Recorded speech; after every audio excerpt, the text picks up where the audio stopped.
This is Timothy Barr from MLW. Make sure you give a listen to one of the greatest podcasts in the world, True Heel Heat.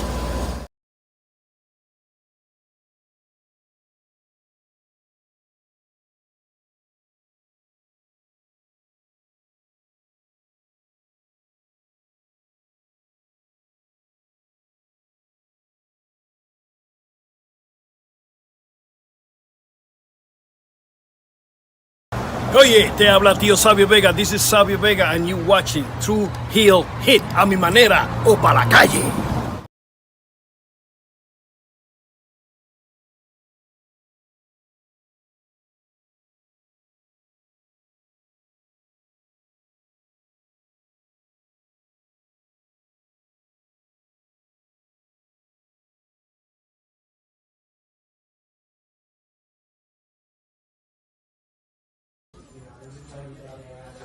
This is the knockout artist, Chris Hero, and if you're looking for some true heel heat, you better listen to the boys.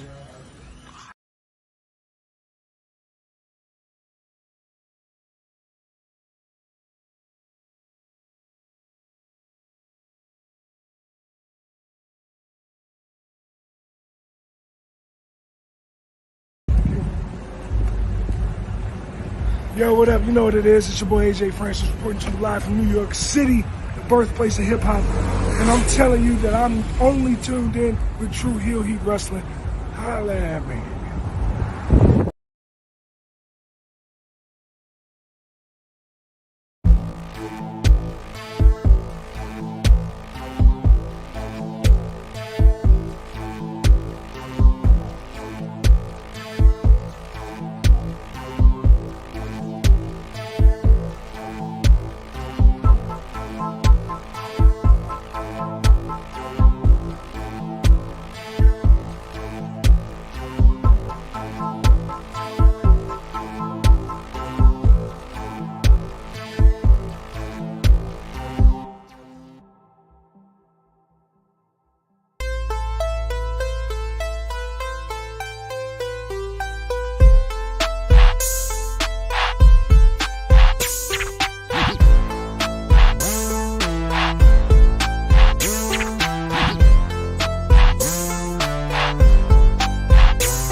Hello, hello, hello. It is me, your True Heel Phenom, SP3. We are live on the True Heel Heat, YouTube, Facebook, and Romeo's Twitter for Rated Raw Review number 40.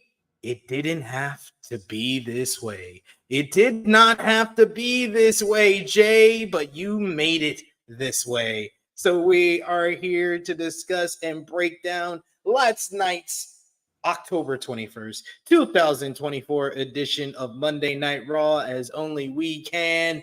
And to do that, I am joined by my esteemed colleague. His 1 week sabbatical is done. He is not taking another month off. Maybe he'll take another week off. We never know. But he is the one and only ace and face of the True Heel Heat YouTube channel, the president of the Liv Morgan fan club, the president of the Charlotte Flair fan club, the president of your favorite wrestlers fan club, Mr. Romeo Anthony Colon. How are you doing? What up, brother? What up, everybody in the chat? Last time you'll see that very outdated intro. I think the only thing that's still the same is Jay still yeeting. I think everything else in that video has changed, but that hasn't.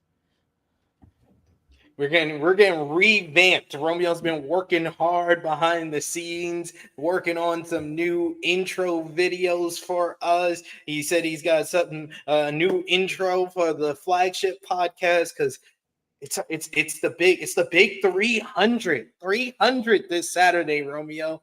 Episode 300 of the flagship. Wait till you see the countdown that we do in the beginning, and counts it down from like what is it, 30? Wait till you see this new countdown video. Oh my goodness, the plans I have for this. And our good buddy John Stat King made this beat that he made for this new countdown. Woo! You guys are gonna be blown away. I'm excited.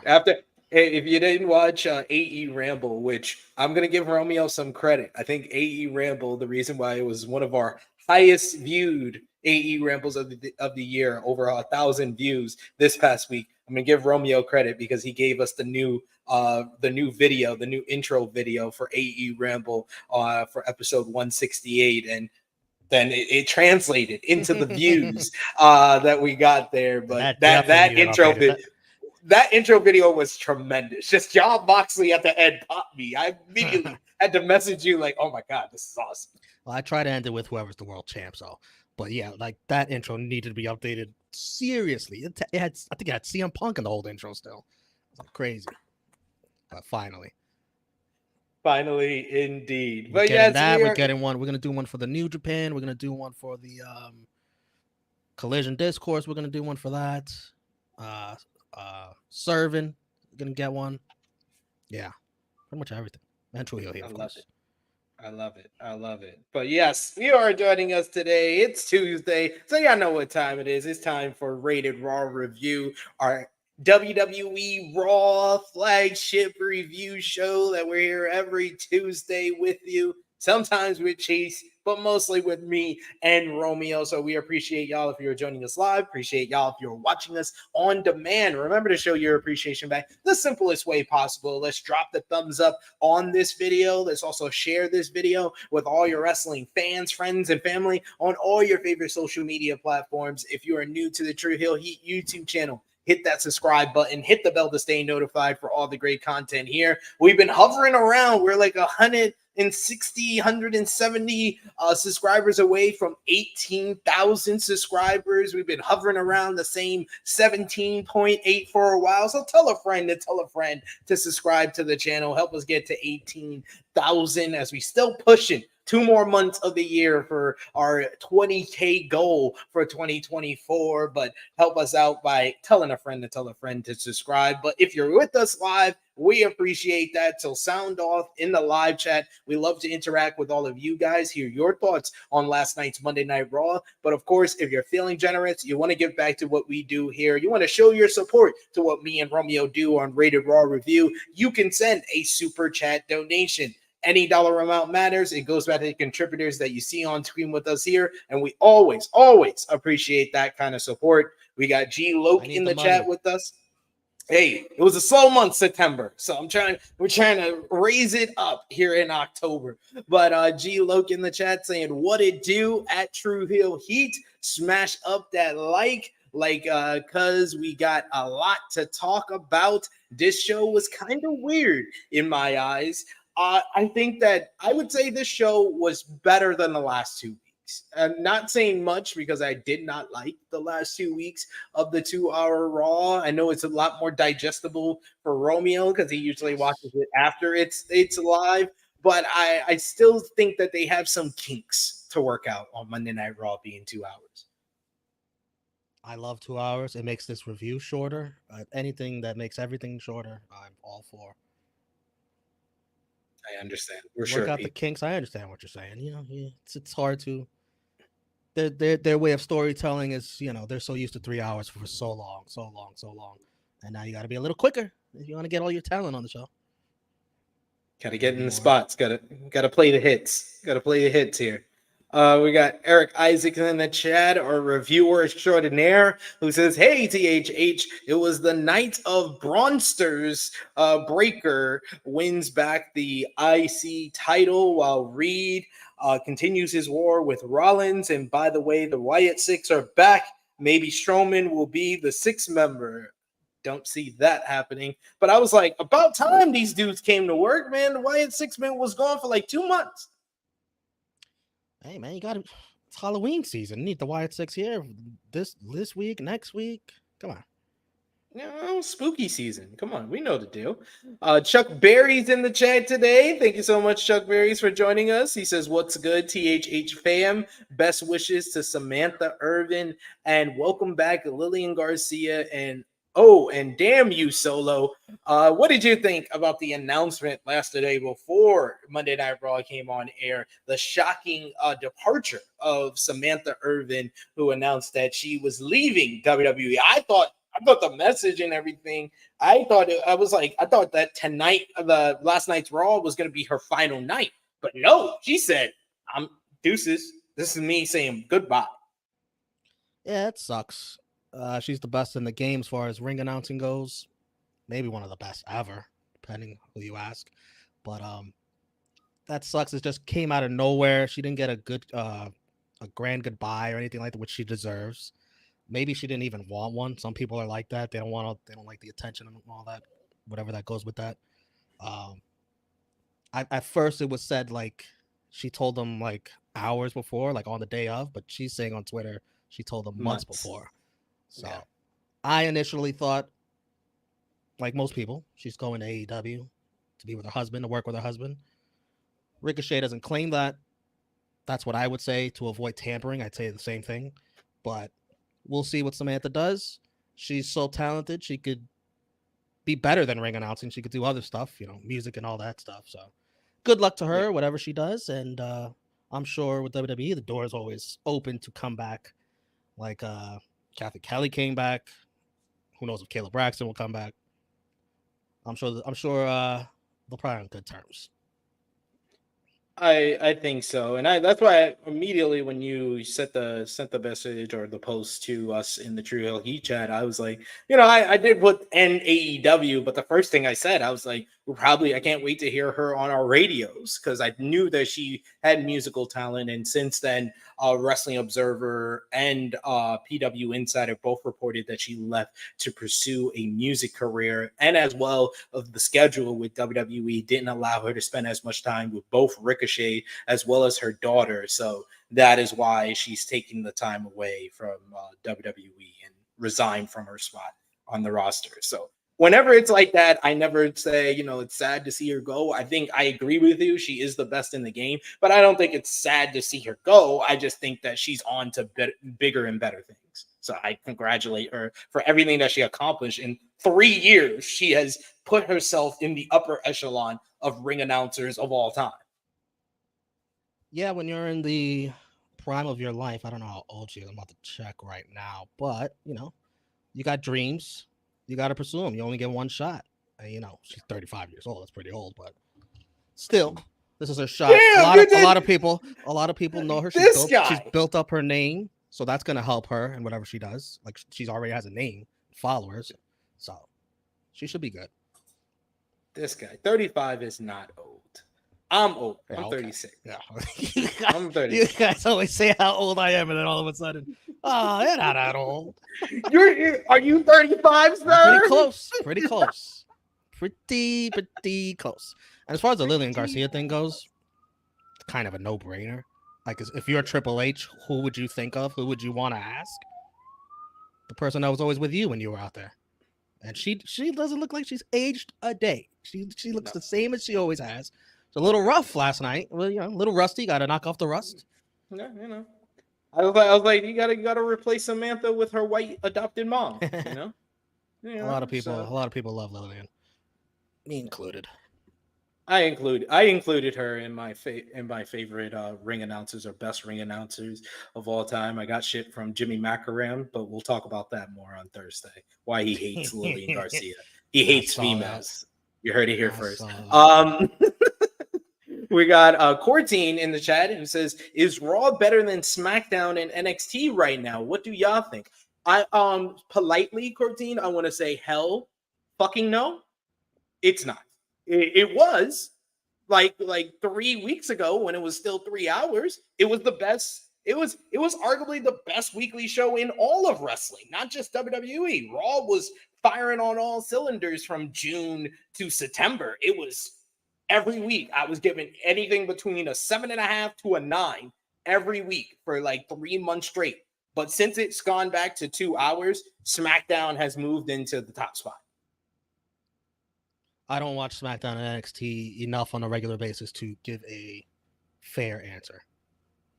Fair. I'll catch it We got I Make Beats. It says, sorry to do this again, but I just watched Speedball versus the Alpha. Is Takeshita even capable of having a bad match? No, he is not. And I did also watch Takeshita versus Speedball from Maple Leaf Pro Wrestling Forge in Excellence Night 1. Phenomenal match. I expect that to be at the top of my star ratings that drop tomorrow because that was absolutely fantastic. Those two guys have great chemistry together. Oh, with those two? Shocker.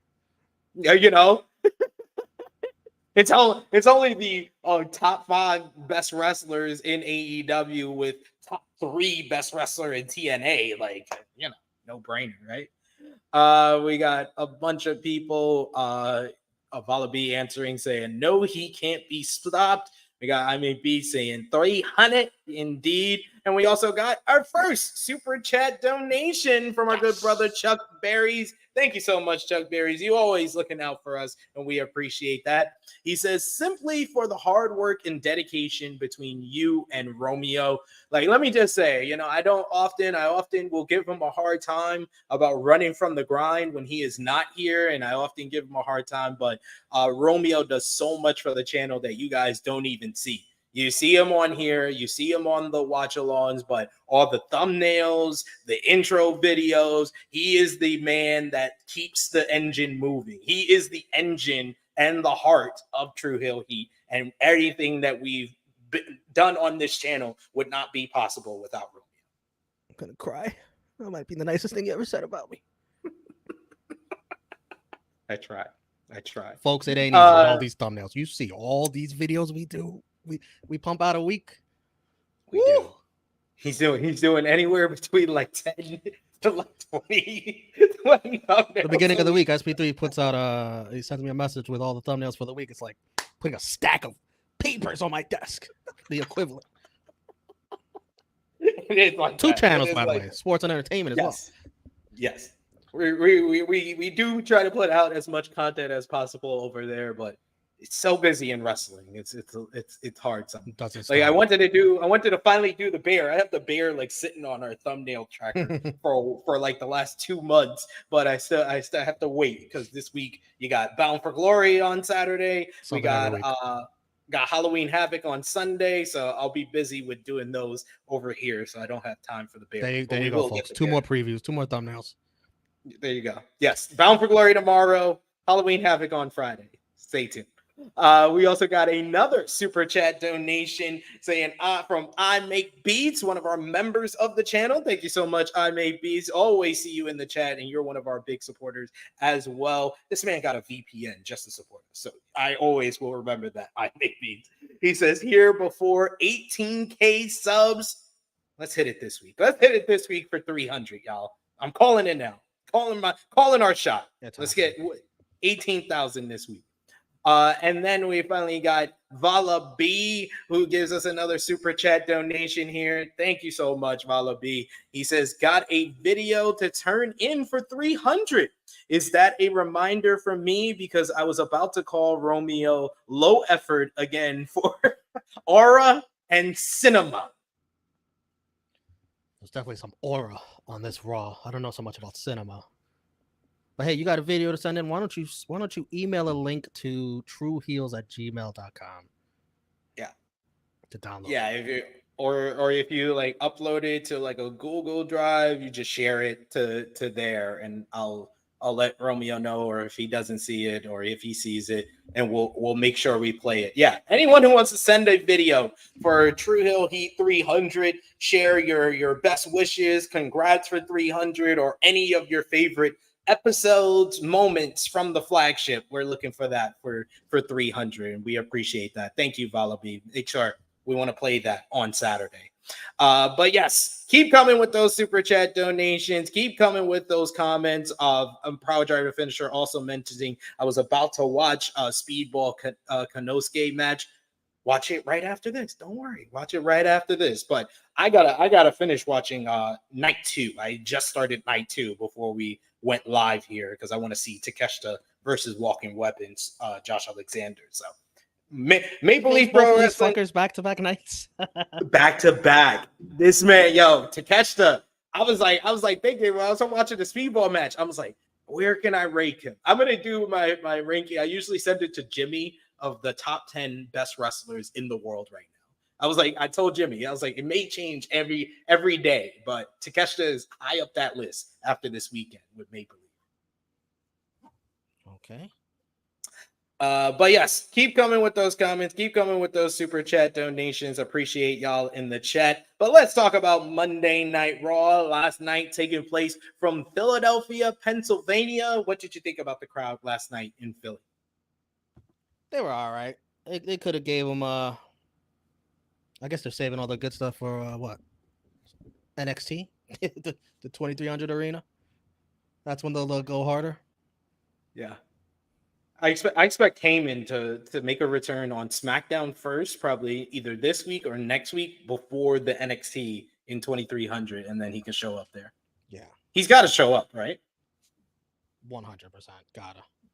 Yeah. And you need I was expecting Philly Philly always gets a street fight or some shit like that. They didn't get that last night. Some kind of ECW-esque match. So we can get the ECW chance. Yes.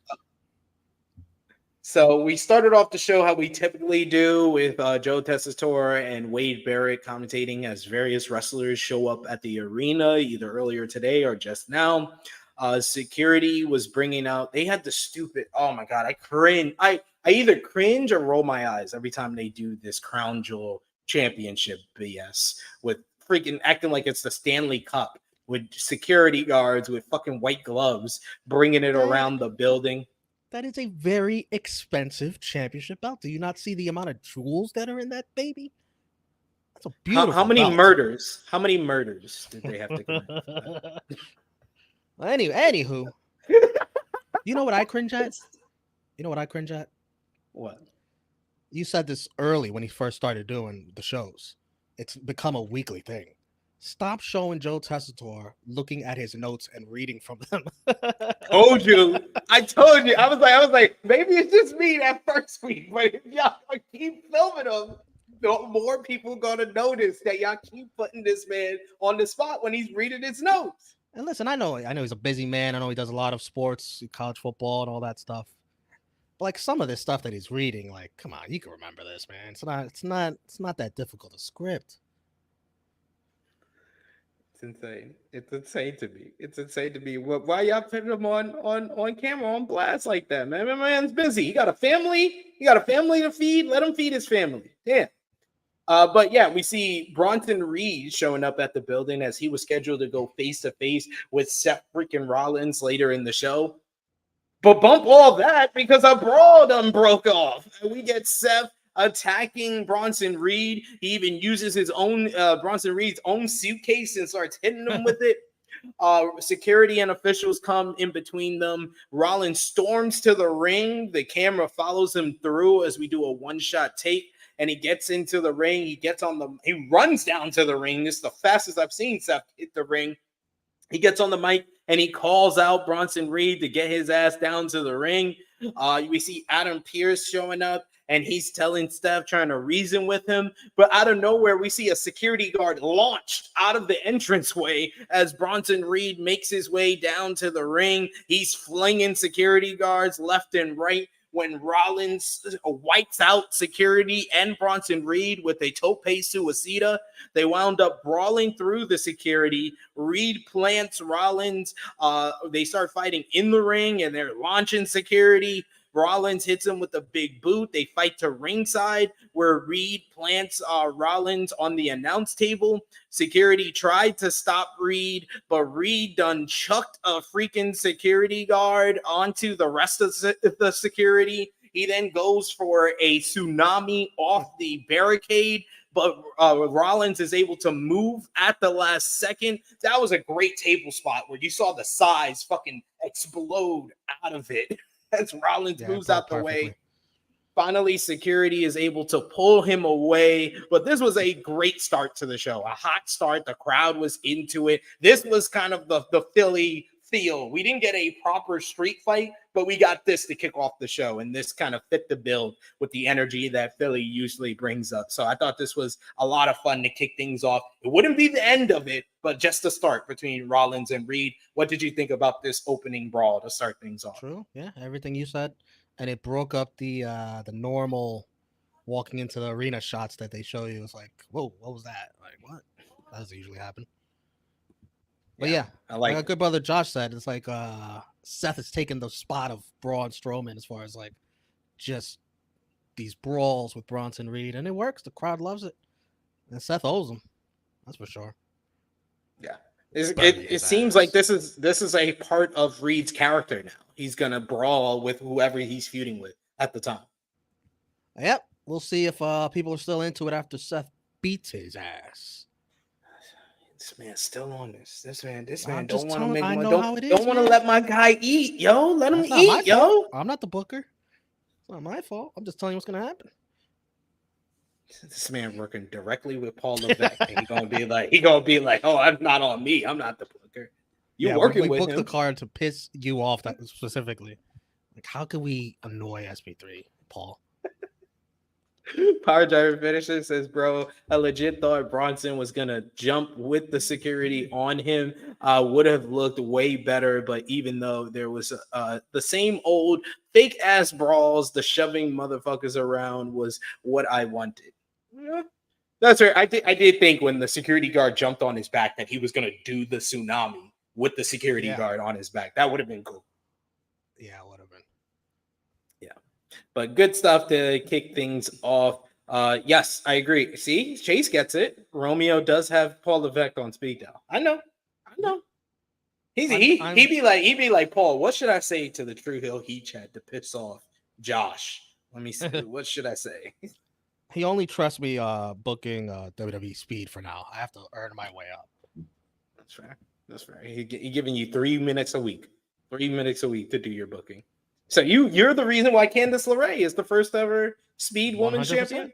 Yeah. That makes sense. Why do you think Andrade is being featured so prominently, too? Fair. It's my guy. Fair.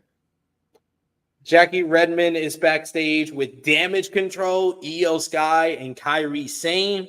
Io said that Lash Legend and Jakara Jackson were in their way, and they weren't done with Jade Cargill and Bianca Belair. They still want the women's tag team titles.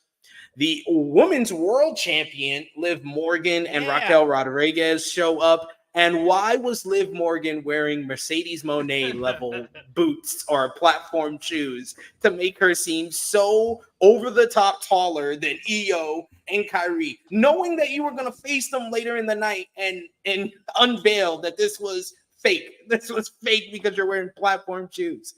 She's sexy as hell. That's why. Let her work. Let her cook. This man thinking of his other head. We got Morgan who sold Redmond to leave. Morgan cut her promo on Nia Jax before she was cut off by Kairi Sane.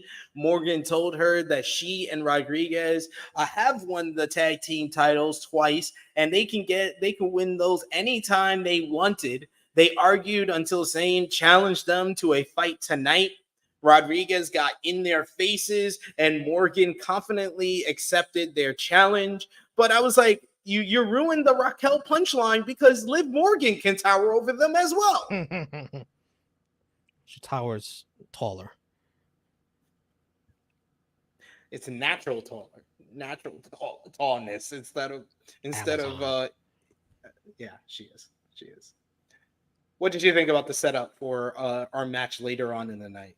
I like the idea of Liv and Raquel also being a tag team to go alongside Liv being champion, because they were a pretty decent tag team and they didn't get beat, and the women's tag division of WWE needs every single bit of help it could get, and that's one.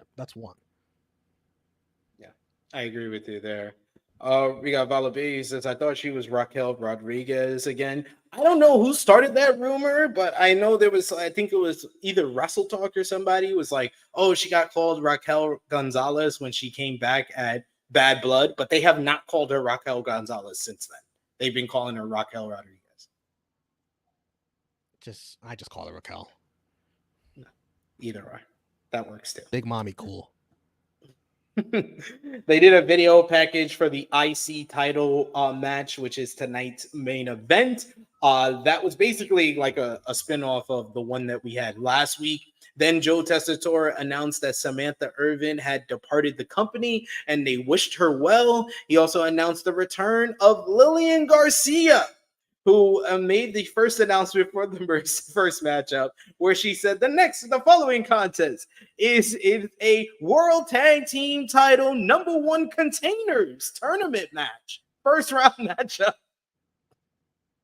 And she knew, she smiled. She smiled because she knew she fucked up on the first try. I was like, on the first guy, I literally had one of my friends messaging me saying, oh, replacing one goat with another goat. And I was like, botched her first announcement. Yeah. I'm sure they got a good joke of that backstage. Good laugh. Did Tessitore, remind me, did Tessitore say the Samantha stuff just to the folks at home? And then the Lillian stuff was to everyone?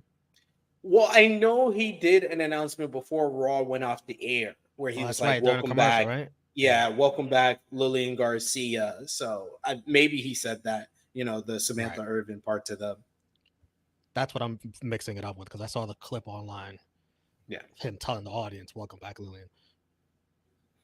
But that led us into our opening contest for the World Tag Team Title, #1 Containers Tournament, first round matchup. Romeo's Boys, the Final Testament, led by Karrion Kross, Paul Ellering, and Scarlett, AOP, the Authors of Pain, going up against the New Day, Kofi Kingston, and Xavier Woods.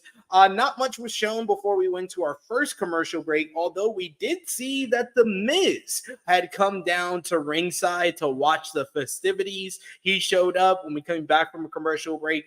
Kofi made the hot tag after Woods had been isolated during the commercial break, and when we came back, he started running wild on Razor until Razor hit a big fall-away slam. Miz joined up with Kross and Scarlett at ringside. They was like, glad to see you. And they were kind of talking in his ear. See, Miz is wearing a black suit and black sunglasses because he's a heel now, guys, just in case you were wondering. These guys look like such villains. It's great. As they were at ringside, suddenly out of nowhere came R-Truth through the crowd. He went after the Miz. Karrion Kross tried to save Miz, but Truth nailed him with a big thrust kick. Razor was distracted by all of this, which led to Kofi Kingston rolling up Razor for the 1-2-3. The New Day picking up the win. R-Truth happily celebrated with the New Day post-match, raising their hands, but you could tell by the look on his face, Xavier Woods wasn't exactly thrilled with the help from R-Truth. You know him. He loves to get the job done on his own, despite them consistently taking advantage of other things, but hey, he's different now. Stop. R-Truth was celebrating in the ring. The New Day had made their way up the entranceway. Then R-Truth realized he was all alone with the Final Testament. Final Testament attacks R-Truth while Kofi is trying to go back to the ring to make the save for Truth. You had Xavier Woods holding him back and stopping him, telling him to focus on the tag team titles. He's like, he's our friend. He's getting beaten down.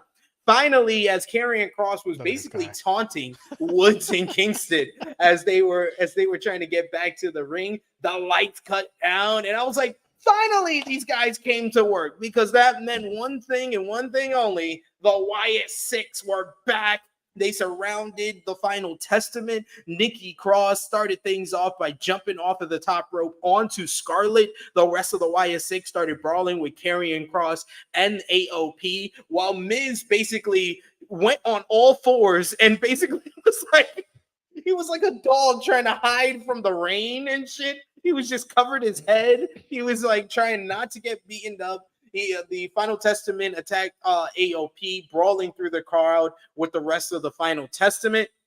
This left Paul Ellering and The Miz in the ring. Miz thought he was in the clear when he sat up and realized that the YS6 were gone, but not all of the YS6 had shown up yet. Yes, Uncle Howdy, the former member of the Mr. Raj. Holy shit, I forgot about that.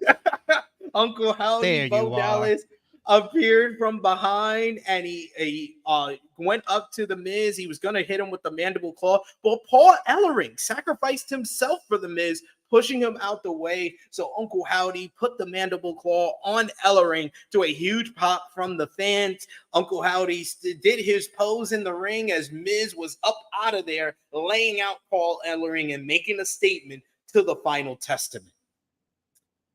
The match, it was not much to it. They didn't show much of the match. It went about 8.5 minutes, and we missed about like half of it. So we only saw half of the matchup due to the commercial break. But it was fine for what we saw. But it was more about the post-match with the YS6 return. All the clues were there with the little cut-ins during Miz and Truth last week. They had the little cut-in through in the backstage segment between Miz and Karrion Kross and R-Truth a couple of weeks ago. The "There You Are" and stuff like that during different Miz segments. So they have the issue with the Final Testament for all the games they've been playing, and being basically like you went over all the people that Karrion Kross has either affected. He's been like the Black Widow, the Devil's Advocate for people turning heel and stuff like that. But I think it's mostly the Uncle Howdy Miz factor of Miz is someone that turned his back on the former Uncle Howdy, Bo Dallas, which is the more intriguing part of all of this for me. But I will say overall, it does feel like the YS6 is not going up the card from American Made. They're going down the card to Final Testament. A lot of good storyline stuff here. Progression. I did like R-Truth. R-Truth goes from the Judgment Day to the New Day. Wow, that's crazy. But Xavier Woods was justified, man. Justified holding back Kofi. Listen, you gotta focus. You would say that. You gotta focus on the tag team tournament. You can't force going into like this situation. Might get hurt, and like you gotta worry about next week. R-Truth made his choice. Thank you for your service. Thank you for the help. But the New Day have got to focus on next week. They got a huge match. Can't let anything interfere with that. The YS6, big pop when all that started going down and they came out. They took care of business. When they threw Dexter Lumis, that looked like it hurt Dexter Lumis more than it hurt AOP. He took a rough bump on that. They did. Wow, Paul Ellering finally did something. Finally got involved. He's useful. He got the mandible claw on him, but he's doing something. He's earning that paycheck. And Bo Dallas, Uncle Howdy, I want to say that I think this guy's been in the gym. I think he's been working out those arms. He's starting to have some guns. Good job, Bo. Good job taking it seriously. Got to fill out the frame, You want to look more like Bray Wyatt used to. Yeah, I like the little interviews or stuff that there's been mentioned outside of the camera with both of these acts. Like I liked Karrion Kross did a recent interview with Chris Van Vliet on Insight where he talked about the inspiration for his character being Sean O'Haire and Kevin Sullivan. And I was like, that Sean O'Haire and Kevin Sullivan. Sean O'Haire basically I know those two, but who is being compared to this? Karrion Kross said his character is inspired by that. Like, I love that because I was like, Sean O'Haire, I see that 100% because Sean O'Haire, his whole character he was the devil's advocate. So that makes a lot of sense with Karrion Kross and his individual character. Kevin Sullivan, I see it more as like him being the leader of Dungeon of Doom, him being the leader of Final Testament. I can see both of those being the inspiration. And then Bo Dallas did an interview where he said that each and every member of the YS6 was a member chosen by Bray Wyatt. These are the people that he wanted to be in the YS6 when he was still alive. So I like those little tidbits because that does add some stuff, give me more investment in the acts. Yep, 100%. Oh, we got my good brother Cam Griffey in the chat. Good to see you, good sir. Thank you so much for the super chat donation. He says, Sid, what's good, my boy? It's been a while. Love everything y'all been doing for the internet wrestling community. Thank you, sir. Thanks again for making me fall back in love with wrestling. Cam is one of the people that was there at the very beginning before we started this channel, before we started the podcast. He was one of the people that told me, like, I think it was WrestleMania 33 weekend. He was like, we were watching What Culture together, and he was one of the people that was like, you could do that. You can be on YouTube and be one of the YouTube personalities. So thank you so much, Cam. Great to see you in the chat. And thank you for the super chat donation. And thank you for inspiring this channel, good sir. Your words meant a lot to me. So great to see you, bro. We also got in the chat over here, we got Eric Isaac, who says, love to see Scarlett versus Nikki, Abby throwdown. See that. I can see that. That would be interesting. That would be. I want to see Scarlett back in the ring. That's what I want to see. Abby went right at her. He did. She did. Jumping like one of those scare dolls. It's funny. We got big man dog saying also, yeah, the other tidbit, Miz turned on Truth, his family.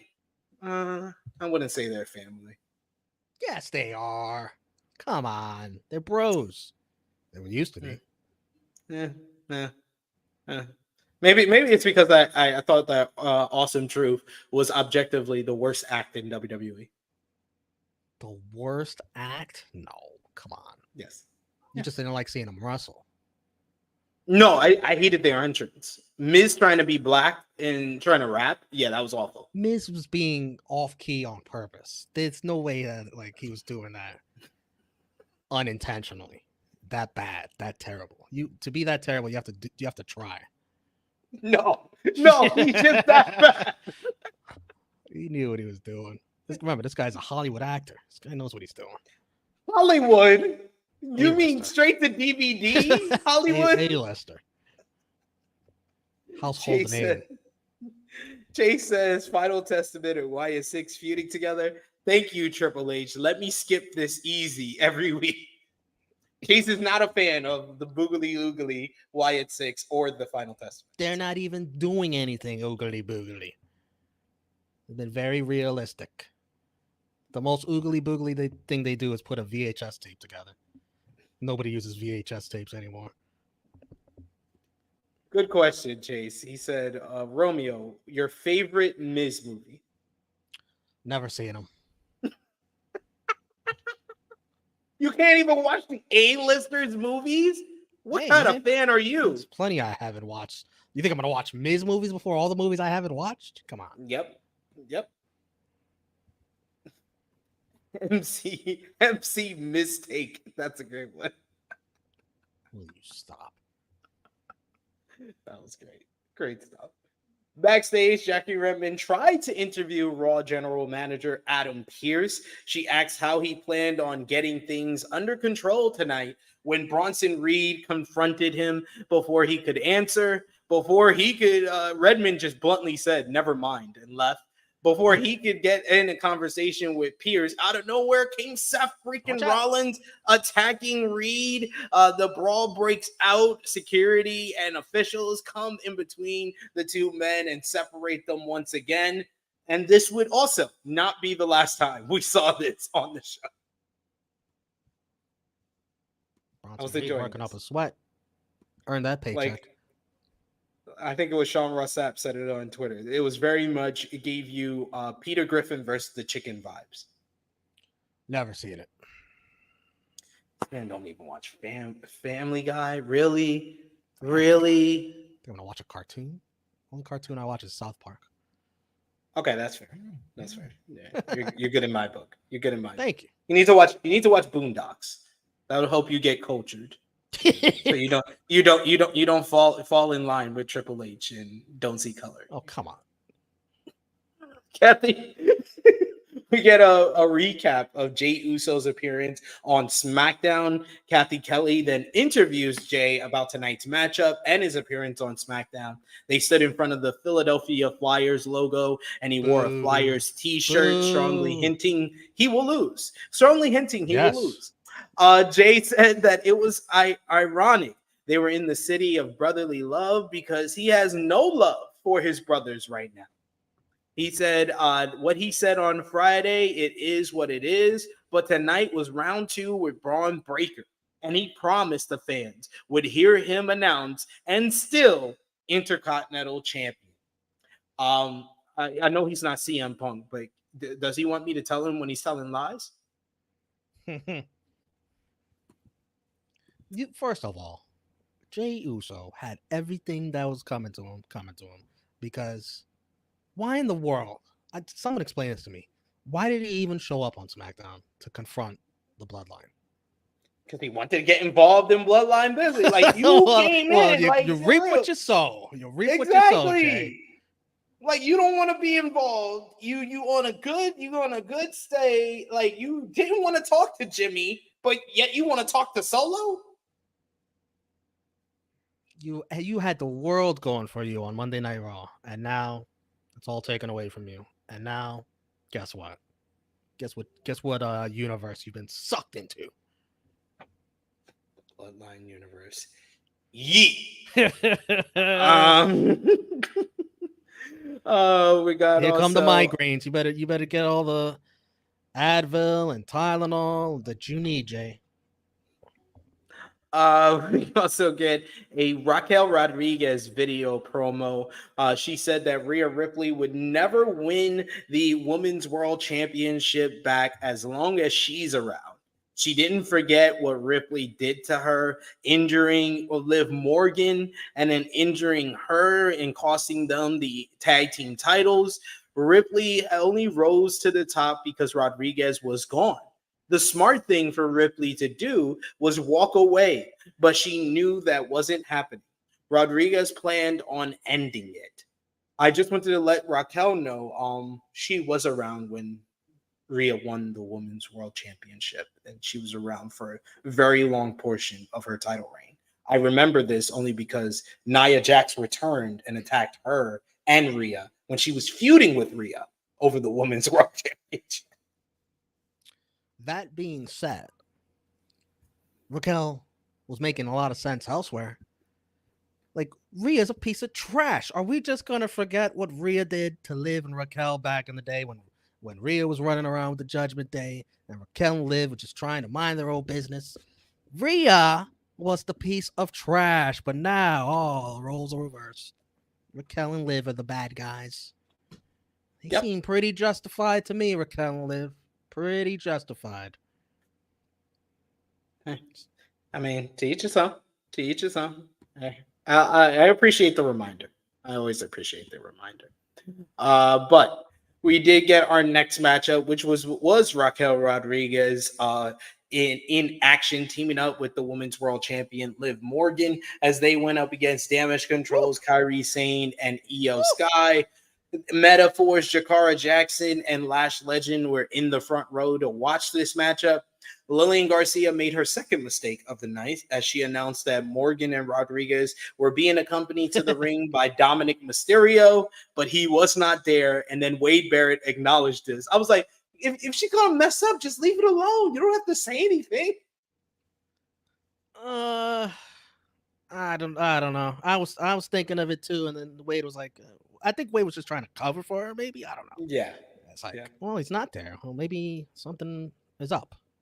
Yeah, could have saved it like that. So like, I don't know. I think Dominic was supposed to be here, but he doesn't seem like he is there. It's like something like that would have been better. But it's live TV, pal.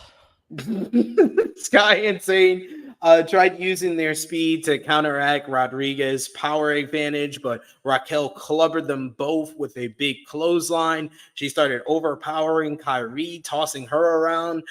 Sky eventually made the hot tag after a commercial break. She hit Morgan with some strikes and wrapped Rodriguez's leg in the ropes and did a nice little dragon screw leg whip. Her and Morgan went at it for a bit. She hit a springboard drop kick on Morgan for a 2 count. Sane hit the assisted elevated elbow drop, but Rodriguez broke up the cover. Sane ducked a charge, and Rodriguez went shoulder first into the ring post. An uppercut by Io Sky knocked Morgan out of the ring. Sky then hit a drop kick into the barricade on Liv. Sky then saw that Lash Legend and Jakara Jackson were in the crowd, so she yanked Jakara over the barricade. This led to Legend decking her in the face to cause a disqualification. And this was fine with me. I preferred this over the way they did last week's matchup, where Io had no reason to even bother with Metaphor. This week, she did have a reason after they cost them the tag team titles here. And I didn't think that either team should lose because Damage Control is versing Metaphor tonight on NXT. Liv is Women's World Champion, and you just brought Raquel back. So, I mean, the more likely of the two would be Liv and Raquel winning, but that kind of nukes the NXT matchup. So I was fine with this DQ finish. This led to Legend and Legend coming over the barricade. Kyrie hit her with a big forearm. They fought on the inside where Lash just overpowered both members of Damage Control, laying them out, getting a measure of domination before their NXT matchup tonight. As Morgan and Rodriguez appeared to face off with Metaphor, the music of Rhea Ripley hit to a huge pop from this crowd. Jackson and Legend left the ring, and this left Rhea to go at it with Raquel and Liv. She hit a big headbutt to Raquel. Raquel tried to get back on the apron, but she drop kicked her off. She then fought with Liv. Liv hit her with a code breaker, but Ripley just hit her with a big knee. She then hit her with a headbutt and then tried to lock on the prism trap.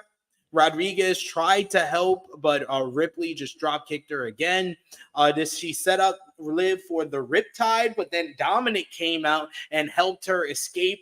Then Rhea brought Dominic into the ring, and she put him in the prison trap to a big pop from the crowd once again. But then Rodriguez and Liv pulled Dominic to safety here. This got a big reaction, and it was pretty much the same as every Liv Morgan and Rhea Ripley segment that I've seen over the last 2 months. But it was a little bit of a deviation that I will give it credit, and it got a big response from the Philadelphia crowd. I just would have liked commentary to talk about why this building and the city is so important to the rivalry between Rhea and Liv. I thought that Rhea did a good job with the social media post with her flipping off the wall backstage, but I wish they would have gave Rhea maybe some promo time in that area to talk about why this building is an essential part of the rivalry between her and Liv. But overall, good post-match. The match itself, kind of a non-conversation starter, because it was mostly about the post-match with Metaphor attacking Damage Control and then the Rhea, Liv, and Raquel. I agree with you, and I highlighted Seth's comment. I would have tried to reenact that spot on this Raw. Have Liv go for that same thing again and do whatever you want with that. Whether you wanted Rhea to go into it again, or maybe Rhea this time reverses it, Liv goes into it. Something where you just make that seem like a dangerous, cursed place. Like, keep it up. Like, it's right. It's so easy to write. Like, I would have went right back to it. But yeah, I would have just preferred like a promo backstage. You could still do everything they did, but later on in the night, I know it's a 2-hour show and they don't have space for everything, but I would have squeezed in maybe even just like a 1-minute promo from Rhea. Just take 1 minute off of the main event. The main event got like what, 18 minutes. Take 1 minute off of the main event and give me that promo backstage with Rhea talking about that wall. True. Yeah, especially because Jey and Bron, like, they didn't go as hard as their last match because they knew what the finish was, so there's no reason to.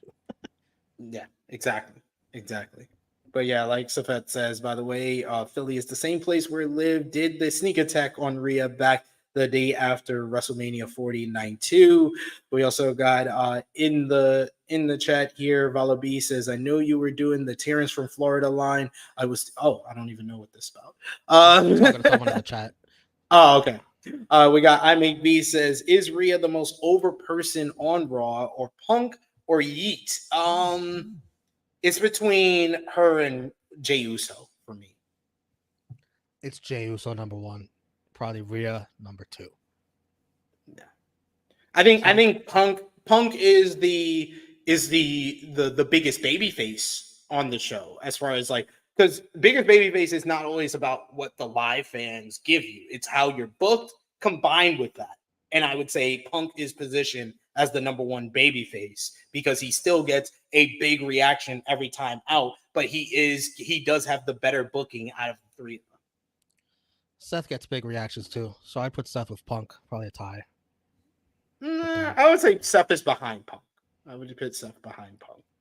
But I do agree, he does get a big reaction. Those are the 4 top baby faces on Monday Night Raw. We also got a super chat donation from I Make Beats. Thank you so much, I Make Beats, for the love and support. He says, do you think a woman could ever be the face of WWE?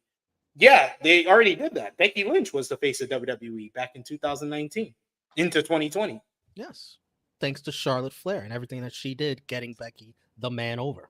Let's not forget. Let's be real. Let's be real. Would have never done it without her. Let's be real. Ever. She was helped by Charlotte Flair and Ronda Rousey. Ronda Rousey more, honestly. Not more. Ronda Rousey didn't create the man. Ronda Rousey is the reason why she went into the stratosphere. Yes, the man was created in the feud with Charlotte Flair, but the reason why she got pushed into the stratosphere was feuding with one of the biggest like MMA stars of all time. But I would say the reason why Becky Lynch became the face of WWE is leukemia, because that's what kept Roman Reigns out of the company. Because if Roman Reigns was still in the company, he would have been still the face of the company. But leukemia hit Roman Reigns and he had to move over. So then it gave Becky Lynch the spot to be the face of the company. 100%. And Becky, even when she was on top, it was a very mild top because, let's face it, the old man just didn't want to go all the way with her. Yeah. Really push her. That's also true. Also true there. Big Man Dog saying, I'm kind of losing interest in Rhea versus Liv, but the people who really like that storyline still like it. It still gets big reaction from the live fans, so that's all that really matters to WWE. If we're being honest here, but I'm right there with you, Big Man Dog. I think that this peaked at Bash in Berlin. That just shows how over Rhea is, and let's also give credit to Liv Morgan. She's over as a heel. And you know, part of that is also Dominic Mysterio. His annoying ass. Yeah, and Big Man Dog's also making the point. Rhea and Jey get way more numbers on social media than Punk and Seth do, but Punk gets the biggest quarter hour increases than any of those 3. So that's why I said Punk is the number 1 babyface on Raw. And Punk will let you know it if you ask him. Absolutely. Had to. Once this Saudi crap's all out of the way, he's gonna come back. Yeah, and we saw that last night. They went over the social numbers, and like 2 of the social things was Rhea. You know they're so proud. Oh, they love their social media numbers. Anything they could brag about. Oh, I love it. I love it. Wow, what a shocker! Like 2 of the most beautiful women in the company have the highest viewed videos. Wow, I wonder what who are all these perverts watching this over and over again? I wonder. All wrestling fans. That's weird. Pierce once again was trying to talk about what's going on when he was confronted by Seth freaking Rollins, but immediately Bronson Reed attacked Rollins. They were separated again with them being held back and Pierce in between them. Pierce screamed at them, freaked out over what they've been doing all night, but he says that if you would have gave me a moment, I would have told you I'm going to give you what you wanted. You 2 will go one-on-one at Crown Jewel on November 2nd. And I was just like, immediately after this match was announced, I was like, this is the most interesting matchup on the Crown Jewel card. Because I think that Cody versus Gunther will be the better matchup, but it's the build to that match has been mostly about putting over a title that nobody is going to care about here in America. So like it very much feels like those couple of weeks when AEW is trying to push the MJF Ospreay feud about America versus the UK. It's just like I don't really care. You're not going to get US crowds to care about the fucking murder title. How many people were murdered in Saudi Arabia to make this fucking title. It should be about the history and the strong characters of Cody and Gunther. No one cares about Nia Jackson, Liv Morgan, mostly because they're two of the top female heels. This is the most interesting and intriguing build so far for a crown jewel matchup, and I think it's going to be a good one. And I think Bronson Reed is going to get his big W. What? No way. By the way, this shouldn't be a regular match after everything they're going through. Why is this a regular wrestling match? At least no DQ. Yes. Or false count anywhere, something. I agree there. I agree. But yeah, I would you agree that this is the most interesting build to a matchup at Crown Jewel? Yeah. Yeah. They ain't got much competition, man. The other two matches are like the old school Survivor Series brand versus brand matches. Exactly. But I was just like, don't you agree though that Cody and Gunther could be so much more interesting if they just focus on they are two strong characters and they have history together in the Royal Rumble? You better come up with a finish for that, man. I think it's KO. I think it's KO getting involved to cost Cody. Yeah, because I don't want either guy losing clean. Yeah. Even though both could recover from it, no reason to do that. We got. Did you see in the dark match Cody pinned Jacob Fatu? Jacob Fatu. I did see that. I was like, only it's a dark match. Okay. Yeah, I was like, it's a dark match. It's dark. It's not like the rest of us saw it on social media. Not like we all saw it. Not like somebody had their phone out. You know, it's a dark match. Oh, Power Finisher says legit would have accepted Pierce saying after declaring the match and let them fight. Let's see if they make it to the pay-per-view. That would have been awesome. That would have been cool. I will say that. That'd have been such an Adam Pearce decision, ruining his match at Crown Jewel. Well, you got someone who agrees with you. Chris is trying to squash my dream. He says Bronson Reed is not winning. I'll believe it when I see it.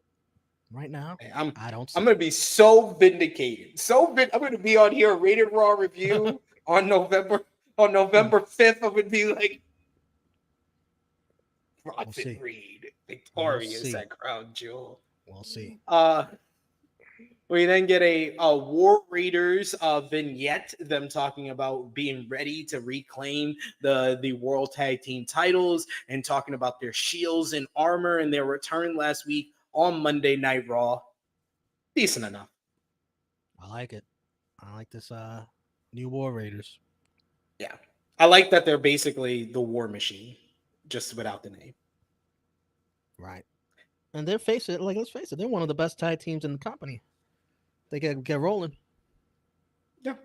You put them in there with the right teams, we can finally get this Raw tag. They just need to get those titles off to the Judgment Day. I realized that the Judgment Day, they've never had actual like tag team title reigns that have been about the tag team titles or building the division. It's always been about just them telling their story. Yeah. Speaking of which, the Judgment Day are telling their own story in their clubhouse. Finn Balor told Liv Morgan that how many shirts do they have? Everyone's got a different shirt. He didn't like hearing that Damian Priest was gunning for the World Heavyweight Championship again. Yeah, Liv says that they should be worried about the World Tag Team titles and defending them against the winner of the tournament. But he says that he's more focused on Damian going after the world title again. Dom said maybe he could be the one who beat Gunther. Carlito and JD McDonough started laughing, but only Carlito gets called out for that discrimination. I think so. Rodriguez asked Carlito what he even does here. What does he even do? He said that he brought the cool factor. She wasn't impressed. Comeback. She wasn't impressed, so he said he's also the fixer. And he realizes that the answer wasn't enough. So he says, you know what? He would fix this right now. He says, Dom wants Gunther. He'll go talk to Pierce. I think this is this whole segment. As soon as Carlito got called out, I was like, oh, there's the start. It was reported by WrestleVotes last week that WWE is thinking about Carlito getting a singles push and him being leaving the Judgment Day or getting excommunicated from the Judgment Day. And I think this was the start of it. No, keep him with the Judgment Day. No, I agree with you. I said it on the flagship with Scott Edwards. I was like, I don't think this is a good idea. I think he is good in the Judgment Day, but if WWE wants to do something, they're gonna do it. And I feel like this is the start. You know for damn sure they're not gonna commit to no damn Carlito push. It'll be a couple of weeks and they'll get bored, and then he'll be gone. So just keep doing what you're doing. He has a beautiful role with the Judgment Day, the Fixer. Now, can you just go into the next segment with Adam Pearce, because that goes with this, and that was hilarious. Carlito. Oh my god, it was not hilarious for me. I'm sorry. I was disgusted. Carlito goes to Adam Pearce's office. Before he gets there, Damage Control is complaining to Pearce that he saw what he says that he tells Damage Control he saw what Jackson and Legend did and said that he would talk to the other GMs. He comes in and he says, while Damage Control is speaking Japanese, he says, I gotta learn Chinese.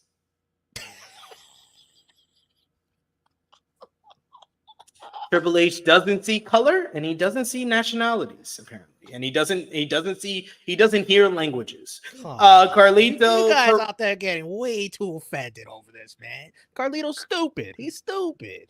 He's not racist. He's just dumb. This is not Carlito saying this. He's scripted to say this, sir. So yes, think it was is an issue. Yes, he is. He's probably ad-libbing, man. Yeah, sure. Carlito proposed a matchup between Gunther versus Dominic Mysterio. Pierce laughs at him. Pierce said Dom hasn't done anything to earn a shot at the World Heavyweight Championship, and he should be there axing himself. Carlito basically begs him for it, and Pierce says, all right. If Dom could beat a former World Heavyweight Champion next week, he would consider it. Carlito thanked him and then asks him if he got a new haircut. That's your cousin. That's the Fixer. He fixed it. That's your cousin.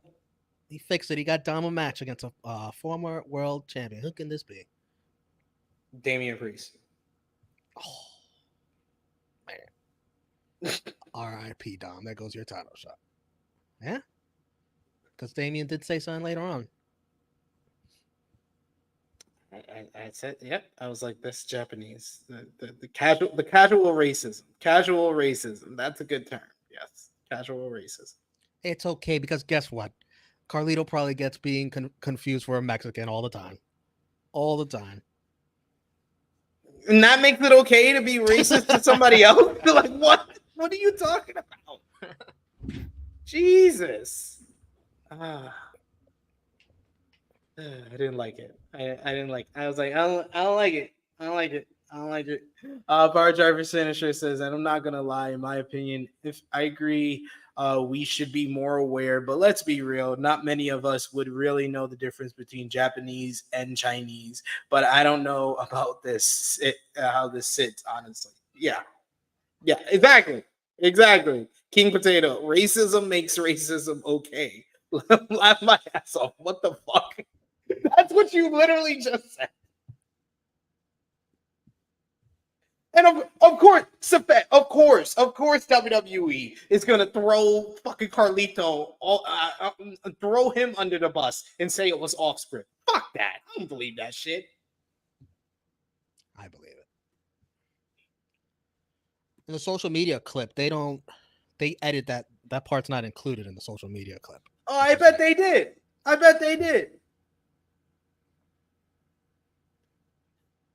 I like Carlito. I think he's genuinely funny. It was not. He meant it in good nature. He wanted to learn a language so that he could talk to them. He meant it in good nature. He just got the language wrong. He's a dummy. He's an idiot. Stupid. Next, we had our second of two World Tag Team Title #1 Containers tournament matches. It was the LWO represented by Rey Mysterio and Dragon Lee with Zelina Vega in their corner versus the Creed brothers of American Made with Chad Gable and Ivy Now in their corner. We get Dragon Lee wiped out the Creeds early on with a big dive to the outside, taking out both Creed brothers. The babyfaces were in control ahead of a break, but when we came back from commercial break, we had the Creeds in control. They isolated Dragon Lee for a while until he was able to make the hot tag to Rey Mysterio. Rey comes in, he hits Brutus with a seated senton, a tornado DDT for a 2. Crowd started getting into this one, chanting 619 for Rey. Rey tried a springboard move, but Brutus caught him and hit a moonsault of his own. Julius followed with another moonsault, but Dragon Lee was able to break up the cover. Dragon hit Julius with a double foot stomp and wiped out Brutus with a nice little flip dive to the outside. Rey went for a 619, but he stopped upon seeing Gable on the apron. Julius used the distraction to hit a big knee strike. Vega whipped a slipper at Gable, and then Nile went after Vega, but Vega was able to hit a big Hurricane Rana. At this point, Rey hits a 619 on Julius, and then Dragon Lee follows up with a big frog splash to give the LWO what I would call an upset win. I thought what we saw was good of this matchup. Probably the better of the two number one contender tournament matches on the night.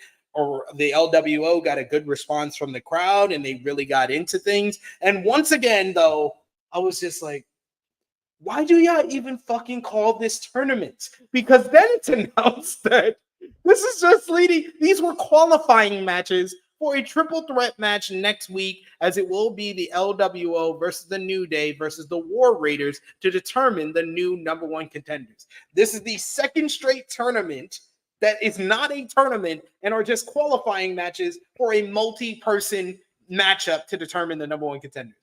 And Triple H, for all the people, and I know it was mostly WWE fans, so I'm going to call y'all out. Y'all complained about Tony Khan running too many tournaments every year, but Triple H has ran 9 of these this year.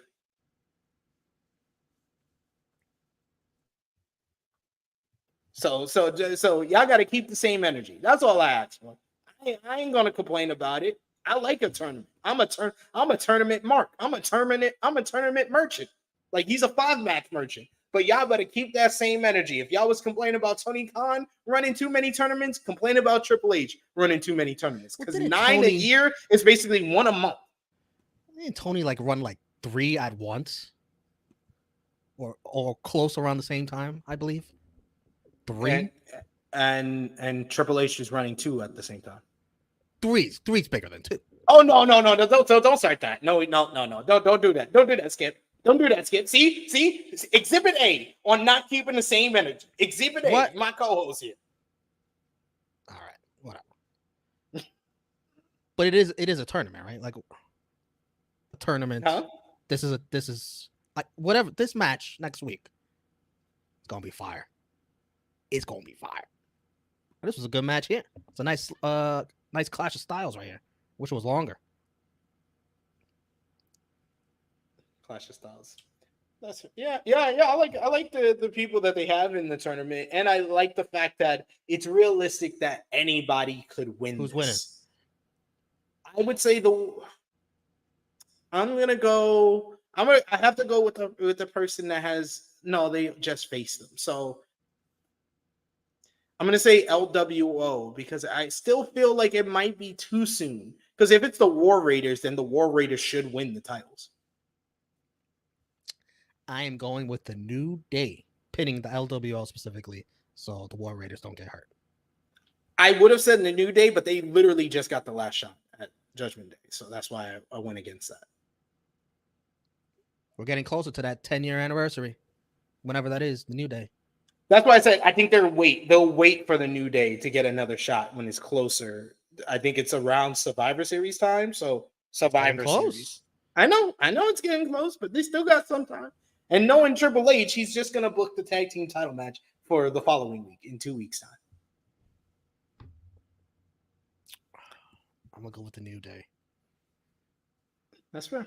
Chilling with Chase saying Triple H is lazy with the storytelling. Just give this to Ray and Lee since they have been on and off again, feuding with the Judgment Day. Yeah, that's why I went with LWO as well, because of the long established LWO versus Judgment Day rivalry, which has gone on for nearly 2 years now. They ain't winning. No, they're not winning. It's just gonna give Balor and McDonough. You can't make Balor and McDonough a complete joke. That's another reason why I won't go with the New Day or War Raiders, because like I said, War Raiders just came back. If they get the shot at the tag team titles, they should win. And New Day just got the shot at them. So if they get another shot, they should win. So let's do the team that doesn't have a shot of winning against Balor and McDonough, because you just made Balor a joke as a singles competitor. Do not make him another joke as a tag team competitor. We agree that the War Raiders are the most deserving, but they will be the least likely to win this because of that. Also true. Also true. We get an interview with Bron Breakker ahead of the main event. Jackie Redmond asks him if he felt more confident knowing that Jey had been preoccupied with his family. Bron says that he didn't come to Philly for a cheesesteak. He came back to take his title. He respected Jey as a champion, but Jey wasn't focused. That was exactly why he would take back what belonged to him. He was a badass, and it was time to do what badasses do. And he asked Philly, was there any dogs in the house? Dude, if you're a heel, don't say that. He's a badass. Says it on his gear.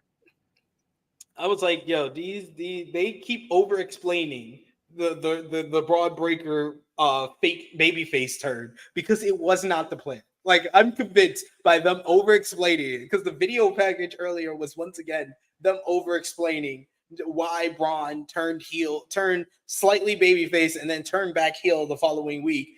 But like him in his promo was basically over explaining again. I'm just like, just leave it alone. Y'all making it very obvious that this was not the plan. It's like he's a tweener now, to me. Yeah. Just keep him bordering both sides, badass. Because you see what happens at the end of this match that he has towards the end. Yeah. Roger Finisher says, "Where's my mutts at?" That popped me. I'm sorry. I'm immature. We got Kathy Kelly backstage with the World Heavyweight Champion Gunther. He said that Cody Rhodes kept dragging the people closest to him into his business matters. He mentioning his daughter about the Crown Jewel Championship was unnecessary. I agree. But Rhodes just loved the drama. Gunther said that he would be in Brooklyn to go face-to-face with Cody Friday on SmackDown. Then Damian Priest entered his locker room. Priest told him to relax because he wasn't there for a fight right now. He also wasn't looking for a handout. Priest wanted Gunther to take care of his business at Crown Jewel.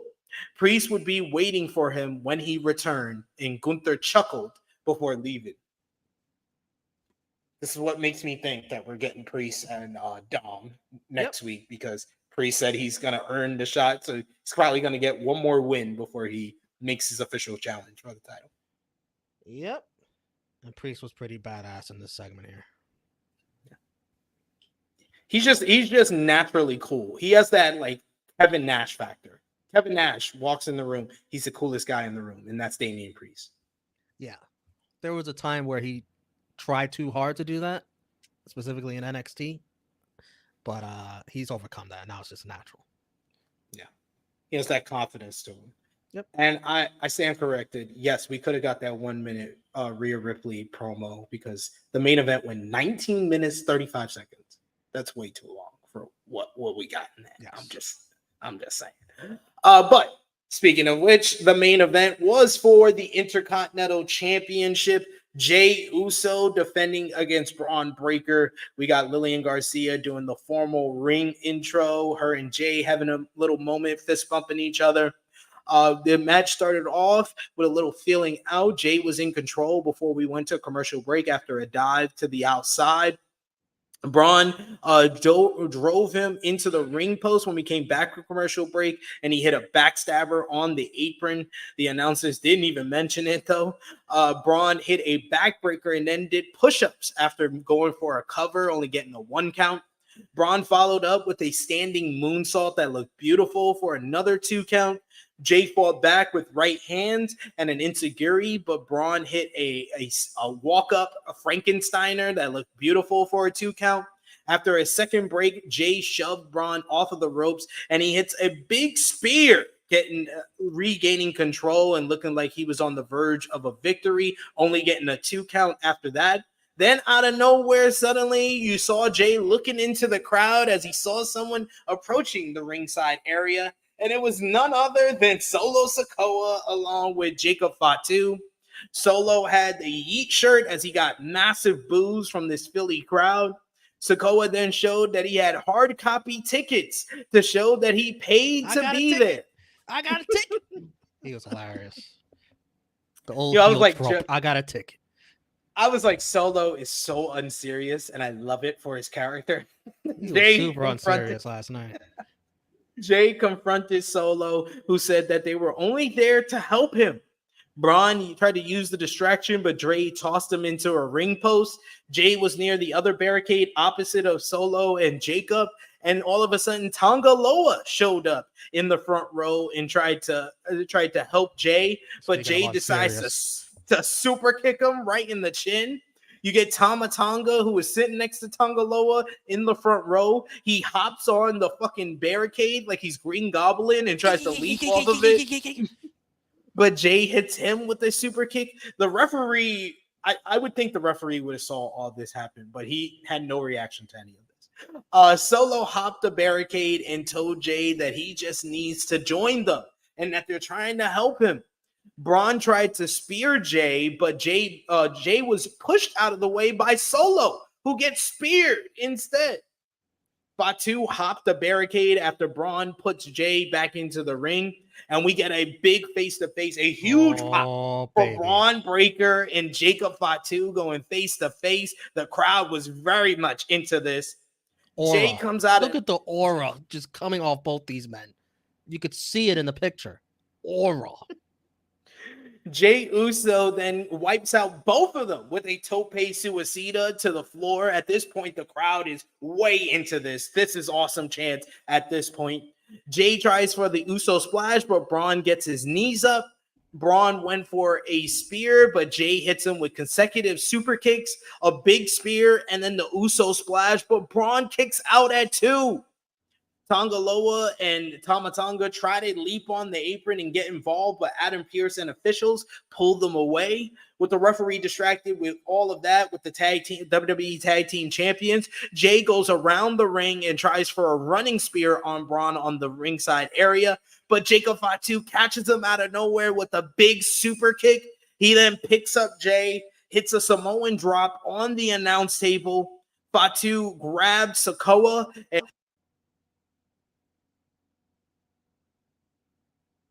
sorry, I don't know why my mic cut off at this point. Let me check. Now you sound a little underwater. Yeah. Now you're good.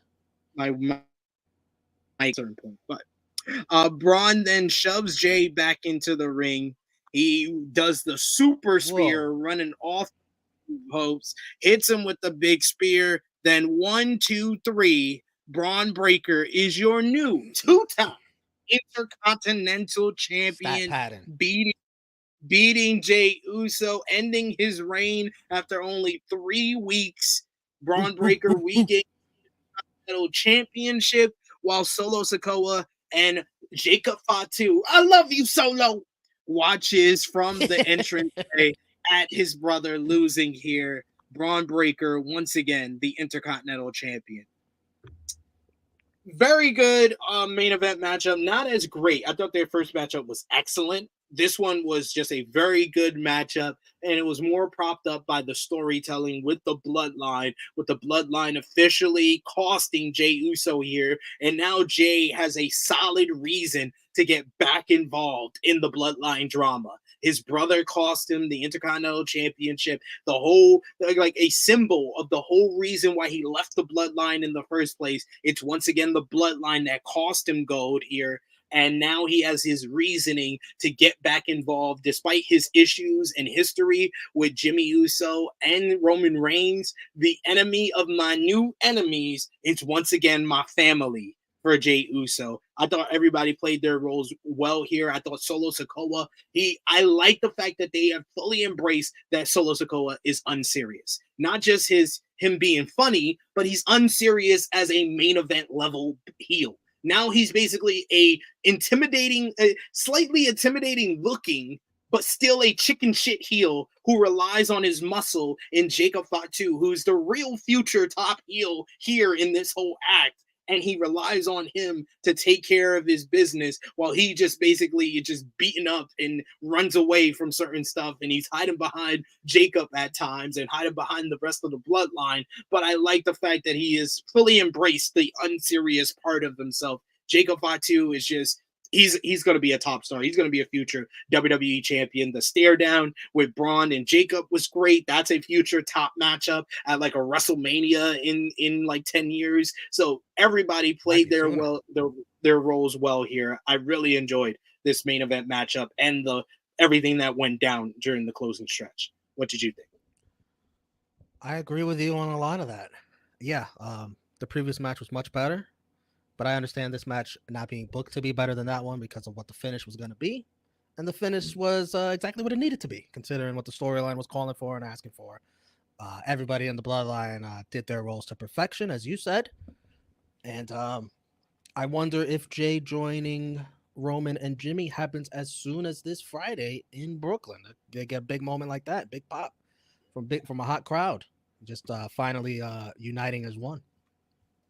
I would space it out just slightly, and I would have Paul Heyman return in Brooklyn because that would be more symmetry there because he was taken out at Madison Square Garden.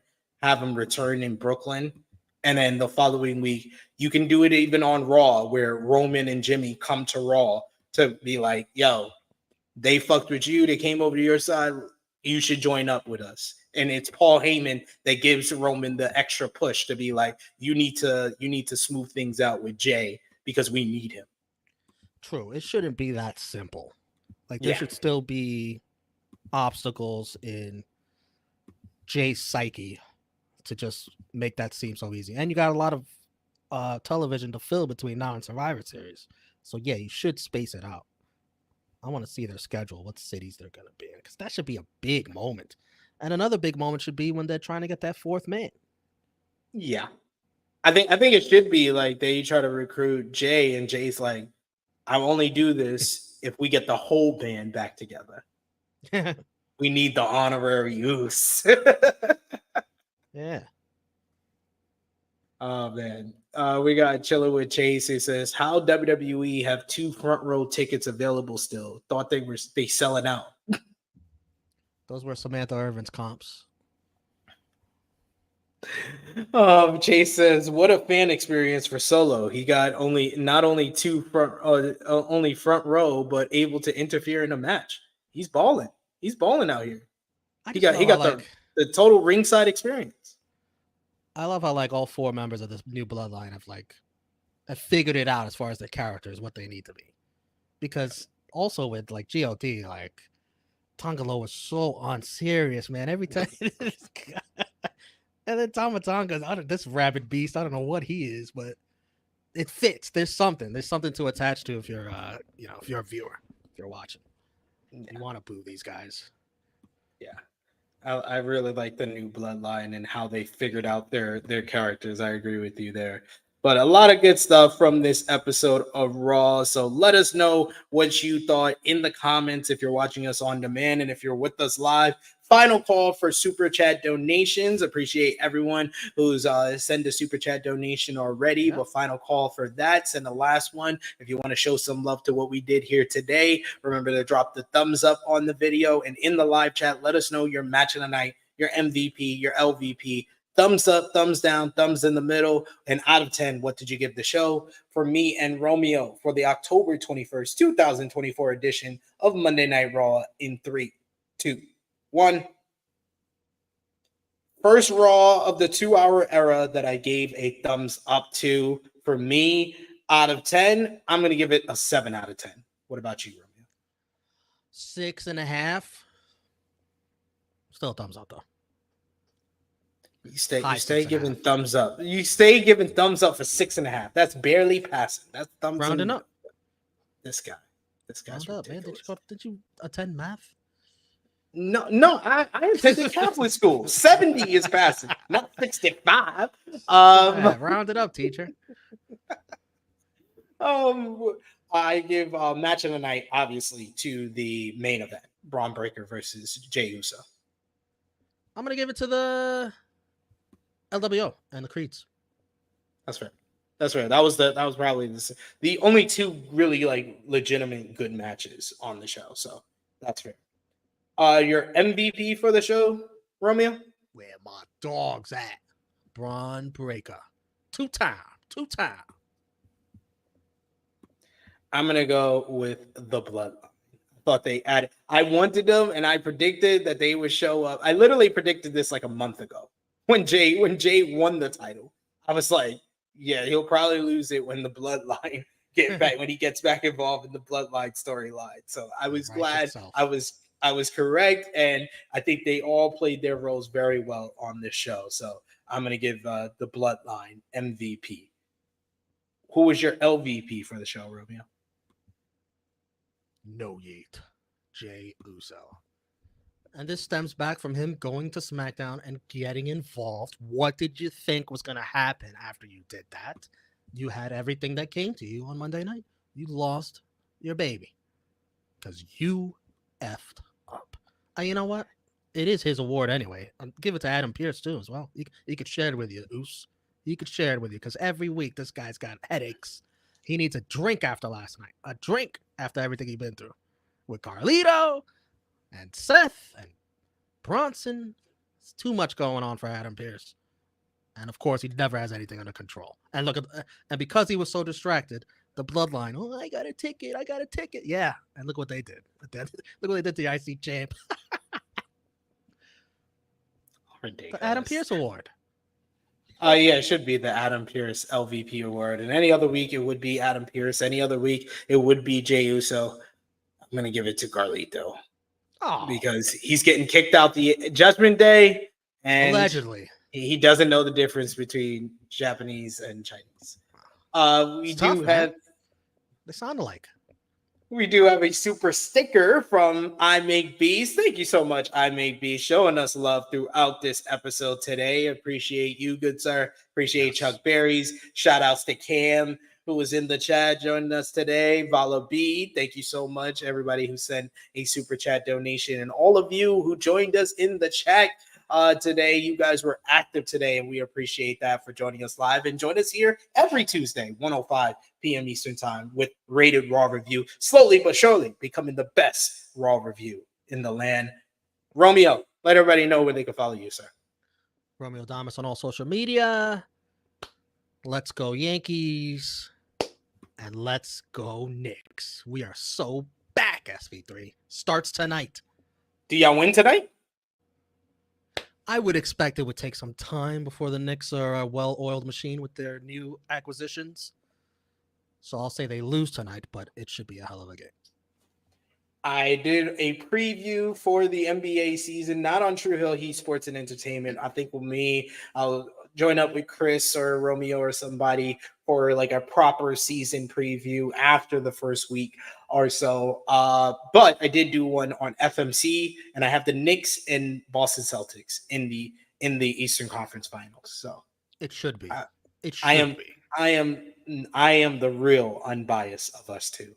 But follow me on the Twitter machine at True Hill SP3. Follow the game. I literally Facebook, just said they're Twitter, losing tonight. How does it get more unbiased than that? You kidding me? Instagram, TikTok at True Hill Heat, Patreon.com forward/True Hill Heat. We just put up our NJPW Super Junior Tag League 2024 preview over there. So check that out right now with me and Jay News. And it's a great time to support us when we are not live here over there at Patreon, or hit the join button and become a member of the channel as well. I will be back tomorrow, 1:05 p.m. Eastern Time, with our TNA Bound for Glory preview. I'll be joined by Shad Talks Graps, as well as Fightful's Joe Pearl, talking about this Saturday's big show from TNA and if Joe Hendry will become TNA World Champion. So join us live for that. I'll believe it when I see it. You got AE Ramble on Thursday. Friday, we got our NXT Halloween Havoc preview with Corey Brennan of Fightful. And then Saturday, it's the big day. True Hill Heat 300, 11:05 a.m. Eastern Time. Join us for that. Miss Chrissy Love, True Jaw Josh will be back. Maybe we'll have some special guest run-ins from the True Hill Heat gang to celebrate 300. But for Romeo, it is me, your True Hill Phenom SP3. This has been Rated Raw Review, episode 40. It didn't have to be this way. For the October 21st, 2024 edition of Monday Night Raw, we are signing off until next time. No yeet.